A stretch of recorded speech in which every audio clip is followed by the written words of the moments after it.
Hi hello എല്ലാവർക്കും നമസ്കാരം. Big boss മോളിവുഡിലേക്ക് ഏവർക്കും സ്വാഗതം. അങ്ങനെ ബിഗ് ബോസ് മലയാളം സീസൺ 6ൻ്റെ തിരശീല ഉയർന്നിരിക്കുകയാണ്. ഇന്ന് ഗ്രാൻഡ് ലോഞ്ചിങ്ങിൻ്റെ വിശേഷങ്ങളാണ് ഈ വീഡിയോയിലൂടെ പങ്കുവയ്ക്കുന്നത്. അസതോമാ സദ്ഗമയ എന്ന പാട്ടിൻ്റെ അകമ്പടിയോടെ ലോഗോ ആണ് ആദ്യം കാണിക്കുന്നത്.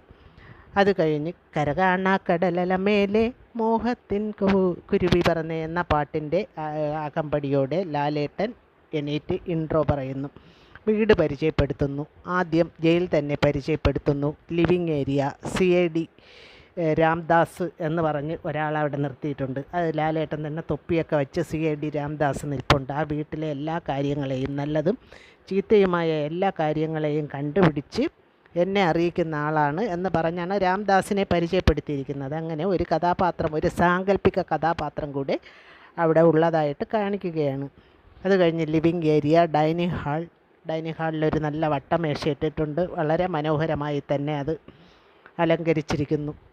വീടിൻ്റെ ഇൻറ്റീരിയർ എല്ലാം വളരെ ഭംഗിയായി ചെയ്തിട്ടുണ്ട്. നല്ല ഒന്നാന്തരം വീട്. സത്യം പറഞ്ഞാൽ ഈ 6 സീസണിലും ഇതുവരെ കണ്ട മറ്റ് ബിഗ് ബോസുകളിലെ, അതായത് മറ്റ് തമിഴ് ബിഗ് ബോസിലൊക്കെ കാണുന്ന സെറ്റുകളേക്കാൾ ഏറ്റവും കിടിലൻ സെറ്റ് തന്നെയായിരുന്നു ഈ ബിഗ് ബോസ് മലയാളം സീസൺ 6ൻ്റെ സെറ്റെന്ന് പറയാൻ പാടില്ല. അതിന് 100ൽ 100 മാർക്കും ഇടുന്നു. വളരെ മനോഹരമായ വീട്. ഈ മനോഹരമായ വീട് ഇതുപോലെ തന്നെ മനോഹരമായ ഗെയിമുകളും ടാസ്കുകളൊക്കെ കൊണ്ട് സമ്പുഷ്ടമാകട്ടെ എന്ന് ആഗ്രഹിക്കുന്നു.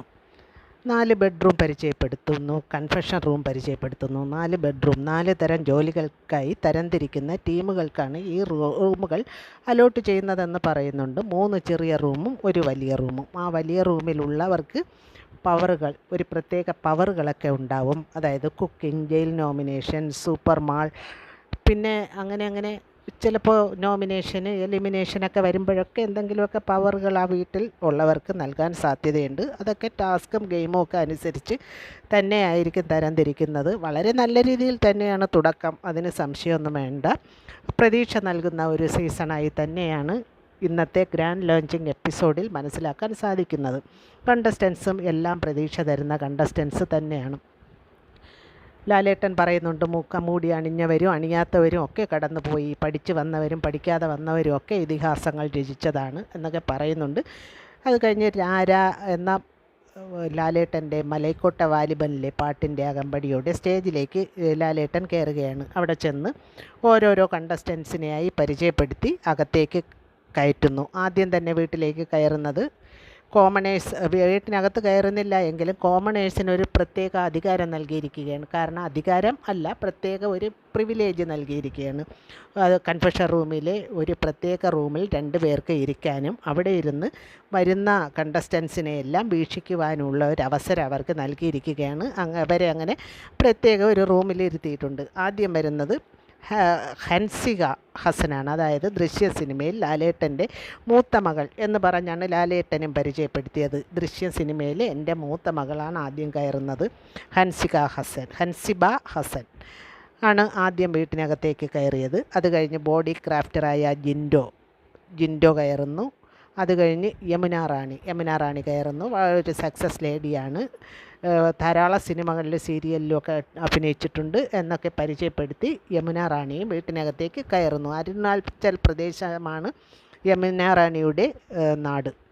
അവിടെ നിന്നും കേരളത്തിലേക്ക് വന്നതാണ്. അടുത്തതായി വരുന്നത് നമ്മുടെ ഉപ്പുമുളകിലെ ഋഷിയാണ്. ഋഷി മഞ്ഞുമേൽ ബോയ്സിലെ ഒരു സോങ്ങിന് ഡാൻസ് ചെയ്തുകൊണ്ടാണ് വരുന്നത്. ഋഷിയും വളരെ പ്രതീക്ഷ നൽകുന്ന തരത്തിൽ തന്നെയാണ് സംസാരിച്ചതും വീട്ടിനകത്തേക്ക് കയറിയതും. അത് കഴിഞ്ഞ് ജാഫർ, കൊല്ലത്ത് നിന്നും വന്നിരിക്കുന്ന ജാസ്മിൻ ജാഫർ വീട്ടിനകത്തേക്ക് കയറി. അത് കഴിഞ്ഞ് സിജോ, മോഹൻലാൽ ഫാനാണ്, കൊല്ലംകാരനാണ്, കൊറോണ കാലത്താണ് സോഷ്യൽ മീഡിയയിലെത്തിയത് എന്നൊക്കെ അവതരിപ്പിച്ചുകൊണ്ട് സിജോയും വീട്ടിനകത്തേക്ക് കയറി. അത് കഴിഞ്ഞെത്തിയത് ശ്രീതു കൃഷ്ണനാണ്. ശ്രീതു കൃഷ്ണനെ എല്ലാ പേർക്കും അറിയാമല്ലോ. ഏഷ്യാനെറ്റ് അവതരിപ്പിച്ച അമ്മ അറിയാതെ സീരിയലിൽ അലീന ടീച്ചറായി അഭിനയിച്ച ശ്രീതു കൃഷ്ണനാണ് അടുത്തതായി വീട്ടിലേക്ക് കയറിയത്. അത് കഴിഞ്ഞ് ജാൻമണി, മേക്കപ്പ് ആർട്ടിസ്റ്റിനാണ്, ട്രാൻസ്ജെൻഡർ വിഭാഗത്തിൽ നിന്ന് എത്തിയ ജാൻമണിയും വീട്ടിലേക്ക് കയറി. അത് കഴിഞ്ഞെത്തിയത് രതീഷ് കുമാറാണ്. രതീഷ് കുമാർ TV അവതാരകനാണ്. ഒരു തുമ്പി ഈ പാട്ടുമായിട്ട് നേരത്തെ ഒരു പ്രൊമോയിൽ വന്നിരുന്നു. പക്ഷേ അന്ന് ആർക്കും മനസ്സിലായില്ല ഇത് കണ്ടസ്റ്റൻ്റ് ആണെന്ന് നമുക്കാർക്കും മനസ്സിലായില്ല. ഇന്നാണ് അത് മനസ്സിലായത് എന്തിനാണ് ആ ഒരു പ്രൊമോ ഉണ്ടായിരുന്നത് എന്ന്. അത് കണ്ടസ്റ്റൻ്റായി രതീഷ് കുമാറും എത്തിയിരിക്കുകയാണ്. അത് കഴിഞ്ഞ് ശ്രീരേഖ വെയിൽ എന്ന ചലച്ചിത്രത്തിലെ അഭിനയത്തിൽ ചലച്ചിത്രത്തിൻ്റെ സംസ്ഥാന ചലച്ചിത്ര അവാർഡിലൊക്കെ ലഭിച്ച നടിയാണ് ശ്രീരേഖ. ശ്രീരേഖ ഒരു സൈക്കോളജിസ്റ്റ് കൂടെയാണ്. ശ്രീരേഖയാണ് അടുത്തതായി വീട്ടിൽ കയറിയത്. അത് കഴിഞ്ഞ് കിക്ക് ബോക്സിങ്ങിൽ പ്രശസ്തനായ റോക്കിയാണ് വീട്ടിനകത്തേക്ക് കയറിയത്. സാന്ത്വന സീരിയലിലെ വില്ലത്തിയായി വന്ന് മനം കവർന്ന അപ്സര ആൽബിയാണ് അടുത്തതായി ഹൗസിനുള്ളിലേക്ക് കയറിയത്. അത് കഴിഞ്ഞ് ഗബ്രി ജോസ് പ്രണയമീനുകളുടെ കടൽ എന്ന ചലച്ചിത്രത്തിലെ നായകനായിരുന്നു. എഞ്ചിനീയറിംഗ് ബിരുദധാരിയായ ഗബ്രി ജോസ് ഇപ്പോൾ സിനിമയിലേക്കാണ് ശ്രദ്ധ തിരിച്ചിരിക്കുന്നത്. മുഖത്ത് നോക്കി കാര്യങ്ങൾ പറയുന്ന ആളാണെന്നൊക്കെ ഗബ്രി ജോസ് പ്രേക്ഷകരെ പരിചയപ്പെടുത്തിക്കൊണ്ടാണ് വീട്ടിനകത്തേക്ക് കയറിയത്. സോഷ്യൽ മീഡിയ ഇൻഫ്ലുവൻസറായ നൂറ മസ്കിനാണ് അടുത്തതായി വീട്ടിനകത്തേക്ക് കയറിയത്. കോഴിക്കോട്ടുകാരിയാണ് നൂറ. അർജുൻ ശ്യാമാണ് അടുത്തതായി വീട്ടിനകത്തേക്ക് കയറിയത്. അത് കഴിഞ്ഞ് സുരേഷ് ഭ്രമരം എന്ന സിനിമയിൽ ലാലേട്ടനുമൊപ്പം പ്രവർത്തിച്ചിട്ടുണ്ട് എന്ന് പറയുന്നുണ്ട്. അടുത്തതായി ശരണ്യാനന്ദിനെ എല്ലാ പേർക്കും അറിയാമല്ലോ. ഏഷ്യാനെറ്റ് കുടുംബവിളക്ക് സീരിയലിൽ വില്ലത്തിയായി വന്ന് പിന്നീട് അവസാനം നല്ലൊരു കഥാപാത്രമായി പ്രേക്ഷകരുടെ ഹൃദയം കവർന്ന താരമാണ് ആ ശരണ്യാനന്ദിനെയാണ് അടുത്തതായി ഹൗസിനുള്ളിലേക്ക് കടത്തിവിട്ടത്. ഇവരെല്ലാം കടത്തിവിട്ടതിന് ശേഷമാണ് കോമണേഴ്സിനെ ലാലേട്ടൻ സ്റ്റേജിലേക്ക് വിളിക്കുകയും അവിടെ വച്ച് അവരെ പ്രേക്ഷകർക്ക് പരിചയപ്പെടുത്തിയ ശേഷം അവരെയും വീട്ടിനുള്ളിലേക്ക് കടത്തിവിടുകയും ചെയ്തു. അത് കഴിഞ്ഞ് നമ്മുടെ കഴിഞ്ഞ ബിഗ് ബോസ് മലയാളം സീസൺ 5 റിനോഷിൻ്റെ ഒരു റാപ്പ് ഗാനം ഉണ്ടായിരുന്നു. വളരെ മനോഹരമായി തന്നെ റിനോഷ് ആ റാപ്പ് ഗാനം അവതരിപ്പിച്ചു. ലാലേട്ടൻ എല്ലാവരെയും അഭിസംബോധന ചെയ്ത് നന്നായി കളിക്കുക എന്നൊക്കെ പറഞ്ഞ് ആശംസയും പറഞ്ഞ് ലാലേട്ടൻ പോയി. അത് കഴിഞ്ഞ് ബിഗ് ബോസും അവരെ വിളിച്ച് നാളത്തെ ആ വീട്ടിൽ പാലിക്കേണ്ട ബെഡ്റൂമിനെ കുറിച്ചൊക്കെ സംസാരിക്കുന്നുണ്ട്. അതോടുകൂടെ ഇന്നത്തെ ഗ്രാൻഡ് ലോഞ്ചിങ് എപ്പിസോഡ് അവസാനിക്കുന്നു. അത് കഴിഞ്ഞാണ് പൂരം. നാളത്തെ എപ്പിസോഡ് കാണിക്കുകയാണ്. നാളത്തെ എപ്പിസോഡിലാണ് അടിപൂരം. അത് ക്യാപ്റ്റൻസി ടാസ്ക് നടക്കുകയാണ്. ക്യാപ്റ്റൻസി ടാസ്കിനിടയിലാണ് അടി ഉണ്ടായത് എന്നാണ് പ്രൊമോയിൽ നിന്നും മനസ്സിലാക്കാൻ സാധിക്കുന്നത്. ജാസ്മിൻ ജാഫറും ഒക്കെ സിജോ ഒക്കെ വളരെ വയലൻ്റായി സംസാരിക്കുകയും ഒക്കെ ചെയ്യുന്നുണ്ട്. പിന്നെ promo is not a promise. So അതുകൊണ്ട് തന്നെ പ്രൊമോയിൽ കാണുന്നത് എല്ലാം സത്യമാവണമെന്നില്ല. ഇത് അതേപടി അതൊരു വഴക്കായോ അല്ലെങ്കിൽ അതൊരു ഇതായോ ഉണ്ടാകുന്നുണ്ടോ എന്നുള്ള കാര്യം നമുക്ക് നാളെ എപ്പിസോഡ് കാണുമ്പോൾ മാത്രമേ മനസ്സിലാക്കാൻ സാധിക്കുകയുള്ളൂ. എന്തായാലും ക്യാപ്റ്റൻസി ടാസ്കിൽ കുറച്ച് കശപിശയൊക്കെ നടക്കുന്നുണ്ട്. ഇത് കണ്ടൊന്നും നമുക്ക് ഒരു അടിയായോ അല്ലെങ്കിൽ അവിടെ ഗെയിം ഭയങ്കരമായി നടക്കുന്നുണ്ടോ എന്നൊന്നും പറയാൻ സാധിക്കില്ല. ഗെയിം നന്നായി നടക്കണമെങ്കിൽ ഭയങ്കരമായ അടി വേണമെന്നുമില്ല. പക്ഷേ അവരുടെ അഭിപ്രായങ്ങൾ തുറന്ന് പറയുകയും അഭിപ്രായ വ്യത്യാസങ്ങൾ ഉണ്ടാവുകയും ചെയ്യുമ്പോൾ കാഴ്ചക്കാർക്ക് കാണാൻ രസമുണ്ടാകും എന്നുള്ളത് ശരിയാണ്. എന്നിരുന്നാലും അടിക്ക് വേണ്ടി അടി ഉണ്ടാക്കുക എന്നുള്ള ഒരു പോളിസിയോട് യോജിക്കുന്നൊന്നുമില്ല. എങ്കിലും എന്തായാലും എന്തൊക്കെയോ നടക്കുന്നുണ്ട്. അത് എന്താണ് എന്ന് വ്യക്തമായി അറിയണമെങ്കിൽ നാളത്തെ എപ്പിസോഡ് വരെ കാത്തിരുന്ന് തന്നെ മതിയാവും. കാരണം ഇതുപോലുള്ള പല പ്രൊമോകളും നമ്മൾ കണ്ട് പറ്റിക്കപ്പെട്ടിട്ടുണ്ട്, വഞ്ചിതരായിട്ടുണ്ട്. അതുകൊണ്ട് തന്നെ പ്രൊമോ കണ്ട് നമുക്കൊന്നും പറയാൻ സാധിക്കുകയില്ല. പ്രൊമോ കണ്ടും മാമ്പൂ കണ്ടും കൊതിക്കരുത് എന്നാണ് ശാസ്ത്രം. അതുകൊണ്ട് തന്നെ എന്താണ് സംഭവിച്ചതെന്ന് നാളെ നോക്കാം. എന്തായാലും ആരോ ഒരാളെ ക്യാപ്റ്റനായി തിരഞ്ഞെടുത്തിട്ടുമുണ്ട്. ഏതായാലും ക്യാപ്റ്റൻസി ടാസ്കൊക്കെ വളരെ വീറോട് തന്നെ അവർ കളിക്കും. കാരണം അഡ്ജസ്റ്റ്മെൻറ്റ് കളികൾക്കൊന്നും ഇവിടെ സ്ഥാനമില്ല. കാരണം 4 റൂം കിടക്കുകയാണ്. 3 റൂം നിന്ന് തിരിയാൻ സ്ഥലമില്ലാത്ത കൊച്ചു റൂമും.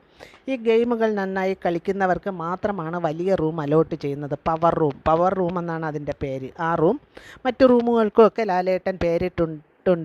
ഡെൻ, നെസ്റ്റ്, പിന്നെന്തോ ടണൽ, ഇങ്ങനെ ലാലേട്ടൻ തന്നെ ആ റൂമുകൾക്ക് പേരിട്ടിട്ടുണ്ട്. അതുകൊണ്ട് തന്നെ റൂമൊക്കെ കിട്ടുന്നത് ടാസ്കിൻ്റെയും ഗെയിമിൻ്റെയൊക്കെ അടിസ്ഥാനത്തിലായിരിക്കും. അതുകൊണ്ട് തന്നെ വലിയ അഡ്ജസ്റ്റ്മെൻറ്റും ഒത്തുകളിയും പുറത്തുനിന്ന് പറഞ്ഞ് ഞാൻ നിനക്ക് വേണ്ടി കളിക്കാം, നീ എനിക്ക് വേണ്ടി കളിക്കാം എന്നുള്ള കളിയൊന്നും നടക്കുമെന്ന് തോന്നുന്നില്ല. അത് ലാലേട്ടനും ബിഗ് ബോസും വന്ന കണ്ടസ്റ്റൻസിനെയും ഓർമ്മിപ്പിച്ചിട്ടുണ്ട്. പഠിച്ചിട്ട് വന്നതൊന്നും ഇവിടെ നടക്കും എന്ന് തോന്നുന്നില്ല എന്ന്. എന്തായാലും നാളത്തെ പ്രൊമോ കണ്ടിട്ട് നാളത്തെ എപ്പിസോഡ് കാണാൻ വളരെ ആകാംക്ഷയോടെ കാത്തിരിക്കുകയാണ് പ്രേക്ഷകരെല്ലാവരും കൂടെ ഞാനും. എന്താണ് നടക്കുന്നത് എന്ന് നമുക്ക് നോക്കാം. വളരെ പ്രതീക്ഷയോടുകൂടി തന്നെയാണ് ഈ ബിഗ് ബോസ് മലയാളം സീസൺ 6 കാണുന്നത്. എന്തായാലും ബിഗ് ബോസ് മലയാളം സീസൺ 6 അവസാനിക്കുന്നത് വരെ ഞാൻ നിങ്ങളോടൊപ്പം ഉണ്ടാകും. ഈ റിവ്യൂ പ്രോത്സാഹിപ്പിച്ച് ഇതുവരെ തന്ന സഹായവും സപ്പോർട്ടും ഇനിയും ഉണ്ടാവും എന്ന് പ്രതീക്ഷിച്ചുകൊണ്ട് ഈ വീഡിയോ ഇവിടെ അവസാനിപ്പിച്ച് വിട പറയുന്നു. കൂടുതൽ വിവരങ്ങളുമായി നാളെ വീണ്ടും കാണാം. ഇനി വരുന്ന വീഡിയോകളുടെ നോട്ടിഫിക്കേഷൻ നിങ്ങൾക്ക് യഥാസമയം ലഭിക്കുന്നതിന് വേണ്ടി ഈ ചാനലിൽ കാണുന്ന സബ്സ്ക്രൈബ് ബട്ടൺ ക്ലിക്ക് ചെയ്യുകയും ലൈക്ക് ചെയ്യുകയും ഷെയർ ചെയ്യുകയും വേണം. കൂടാതെ നിങ്ങളുടെ വിലയേറിയ അഭിപ്രായങ്ങൾ ഈ ചാനലിൻ്റെ ഈ വീഡിയോയുടെ താഴെ കാണുന്ന കമൻറ്റ് ബോക്സിൽ രേഖപ്പെടുത്താൻ മറക്കരുത്. കാരണം നിങ്ങളുടെ അഭിപ്രായത്തിനനുസരിച്ച് ആണ് നമ്മുടെ കാര്യങ്ങൾ മുന്നോട്ട് പോകുന്നത്. അതുകൊണ്ട് തന്നെ എല്ലാ പേരും കമൻറ്റ് രേഖപ്പെടുത്താൻ മറക്കരുത്. നിങ്ങളുടെ അഭിപ്രായങ്ങൾ എന്തായാലും അത് രേഖപ്പെടുത്തുക. വീണ്ടും കാണാം. നന്ദി, നമസ്കാരം.